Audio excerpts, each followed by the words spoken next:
Hello dear student, Shri coaching classes में आपका स्वागत है। आज इस वीडियो में हम पढ़ने वाले हैं कक्षा 12वीं के अध्याय 16, जिसका नाम है दैनिक जीवन में रसायन। आज हमारा ये कक्षा 12वीं का एक नया अध्याय है। पिछली वीडियो में हमने जो है इससे पिछला चैप्टर अध्याय 4 को पूरा किया। आज हमारी अध्याय 16 का पहला पार्ट है। तो आज इस वीडियो से हम शुरू करने वाले हैं अध्याय 16 को, जिसमें जो हमारे दैनिक जीवन में जो भी रसायनों का उपयोग करते हैं उनके बारे में हम इसमें पढ़ने वाले हैं। अगर आप बच्चों चैनल पर नए हैं, पहली बार देख रहे हैं, तो चैनल को सब्सक्राइब ज़रूर कर लें और लाइक करें और शेयर करें, जिससे ज़्यादा से ज़्यादा छात्रों को इसका फ़ायदा मिल सके। सभी अध्याय के नोट्स PDF रूप में प्राप्त करने के लिए आप हमसे संपर्क कर सकते हैं। तो चलिए आज के प्रश्न से हम शुरू करते हैं।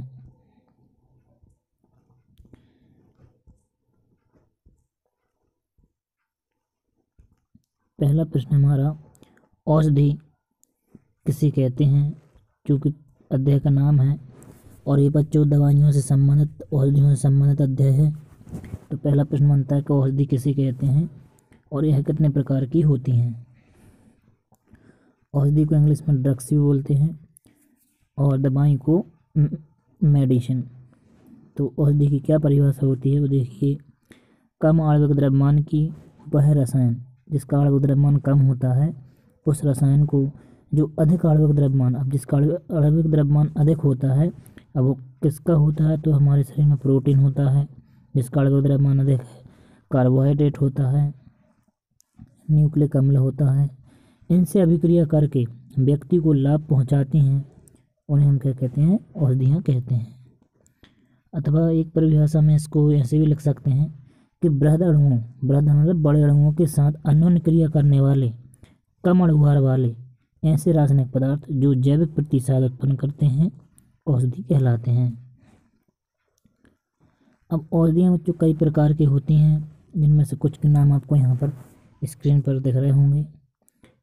तो यहाँ पर पहला है पीड़ाहारी औषधि, दूसरा है प्रशांतक औषधि, निंद्राकारी औषधि, जो निंद्रा आपके नाम से समझ में आ रहा होगा, जो नींद के लिए उपयोगी होती है। एंटासिड, एंटासिड में बच्चों एसिड छिपा हुआ है, जो प्रति अम्ल भी कहलाती हैं, प्रति अम्ल औषधियाँ या अम्लतारोधी।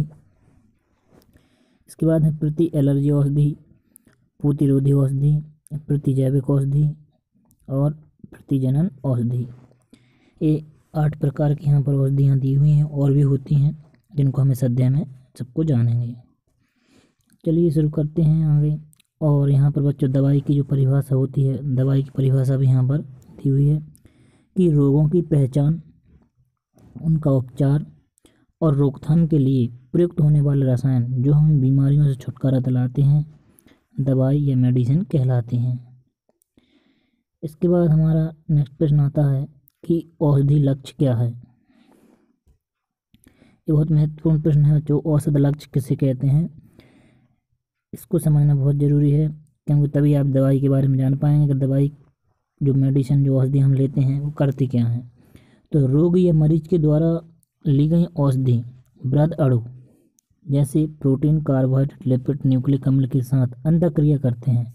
हम जो दवाइयाँ लेते हैं उन दवाइयों में जो भी रसायनों का उपयोग होता है वो प्रोटीन से, कार्बोहाइड्रेट से या लिपिड से या न्यूक्लिक अम्ल से, और भी हमारे अंदर जो भी बड़े अणु होते हैं उनसे क्रिया करते हैं, अंतरक्रिया।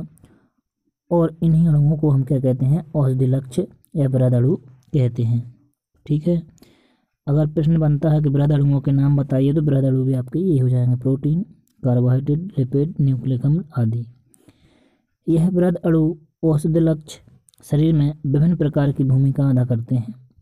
औषधि की बनावट विशिष्ट लक्षणों के साथ अंतरक्रिया करने के लिए इस प्रकार की जाती है, मतलब औषधि जो रहती है, औषधि ड्रग्स, इस प्रकार की विशिष्ट बनावट होती है उसकी कि जो है दूसरे चीज़ों पर वो प्रभाव कम से कम डाले, या दूसरे जो हमारे अणु हैं उन पर कम से कम प्रभाव डाल ले। ठीक है। तो बृहद अणु औषधि लक्ष्य शरीर में विभिन्न प्रकार की भूमिका अदा करते हैं। औषधि की बनावट विशिष्ट लक्षणों के साथ अंतरक्रिया करने के लिए इस प्रकार की जाती है कि इनके पास एक दूसरे के लक्षणों पर प्रभाव डालने की सबसे कम संभावना हो। मतलब ये कोशिश की जाती है उसकी बनावट करते समय कि वो दूसरे पर प्रभाव कम डाले, जिसके लिए बनाई जा रही है उसी पर ज़्यादा प्रभाव डाले। और यह पार्श्व प्रभाव को भी कम करती है। पार्श्व प्रभाव मतलब बच्चों साइड इफेक्ट, आप जानते होंगे कोई भी चीज़ हम लेते हैं तो उसका कुछ साइड इफेक्ट भी हो जाते हैं। एक चीज़ को कम करने में दूसरी चीज़ और हो जाती है, तो उसको साइड इफेक्ट करते हैं। तो इस साइड इफेक्ट को भी कम करते हैं औषधियाँ, तथा औषधि के प्रभाव को सीमित रखती है। अगर उसका ज़्यादा असर ना हो, इसके प्रभाव को भी सीमित रखती हैं। उसे हम क्या कहते हैं, औसत लक्ष्य कहते हैं। ठीक है, तो ये था हमारा औसत लक्ष्य वाला प्रश्न। अब यहाँ पर इसी पे से एक प्रश्न बनता है कि उन बृहद अणुओं के नाम लिखिए जिन्हें औसत लक्ष्य चुना जाता है। मतलब हम जो दवाइयाँ जो औषधियाँ दे रहे हैं वो उनसे जाके क्रिया करेंगी, किससे क्रिया करेंगी, तो वो होते हैं औसत लक्ष्य, वही होते हैं बड़े अणु। तो बृहद अणु जिन्हें औसत लक्ष्य के लिए चुना गया है वे निम्न है: कार्बोहाइड्रेट, प्रोटीन, लिपिड, न्यूक्लिक अम्ल। तो जब भी दवाइयाँ, मेडिसिन और औषधियाँ जो बनाई जाती हैं वो इन्हीं को ध्यान में रखते हुए बनाई जाती हैं कि वो जाकर क्रिया करेंगी तो किससे क्रिया करेंगी और कैसे करेंगी, इसी प्रकार से उनकी संरचना बनाई जाती है। इसके बाद हमारा एक नेक्स्ट प्रश्न बनता है कि बिना डॉक्टर से परामर्श लिए दवाइयाँ क्यों नहीं लेनी चाहिए, है ना। जो भी दवाइयाँ हमें लेना है वो डॉक्टर से पूछ कर ही लें। इसका एक कारण है कि औषधि या ड्रग का पार्श्व प्रभाव, साइड इफेक्ट भी पड़ता है। अब आपको तो पता नहीं, अगर डॉक्टर उसको रिक्वायरमेंट करता है, अगर डॉक्टर बोलता है तो खा लीजिए, हम उसको ले सकते हैं क्योंकि डॉक्टर ने बोला है, उसको पता होता है कि इसका साइड इफेक्ट नहीं होगा। और हमें बगैर पूछे लेते हैं और उसका साइड इफेक्ट हो जाता है तो हमें दिक्कत हो सकती है, हम परेशानी में आ सकते हैं। तो यह प्रभाव इसलिए होता है क्योंकि औषधि एक से ज़्यादा प्रकार से ग्राही से बन जाती है। मतलब जो औषधि हम दे रहे हैं, अगर हम परामर्श नहीं लेते हैं डॉक्टर से तो वो करना है एक चीज़ को सही, लेकिन वो दूसरी चीज़ों से भी क्रिया कर लेती है। कार्बोहाइड्रेट से करना है, प्रोटीन से भी कर लेगी, और भी चीज़ों से कर सकती है, तो वो उनसे भी बन जाती है। इनकी अधिक मात्रा या गलत चुनाव अत्यंत कैसा हो जाता है, नुकसानदायक हो जाता है, तथा कभी कभी मृत्यु का कारण भी बन जाता है। अतः बिना डॉक्टर के परामर्श की दवाइयाँ कभी नहीं लेना चाहिए। तो इसके बाद ये हमारा परामर्श वाला प्रश्न हुआ। इसके बाद हमारा लास्ट प्रश्न यहाँ पर हम देखते हैं कि रसायन चिकित्सा को परिभाषित कीजिए, या इसी को हम कहते हैं कीमोथेरेपी। रसायन चिकित्सा उसके नाम से समझ में आ रहा है, ऐसी चिकित्सा जिसमें रसायनों का प्रयोग किया गया हो। तो रसायन विज्ञान की वह शाखा जो बीमारियों या रोगों के उपचार से संबंधित होती है रसायन चिकित्सा कहलाती है। इसी को हम कीमोथेरेपी कहते हैं। ठीक है, इसके बाद हमारा नेक्स्ट प्रश्न बनता है कि निम्न औषधियों को उदाहरण सहित परिभाषित कीजिए। इस प्रश्न का उत्तर बच्चों हम अगले वीडियो में जानेंगे।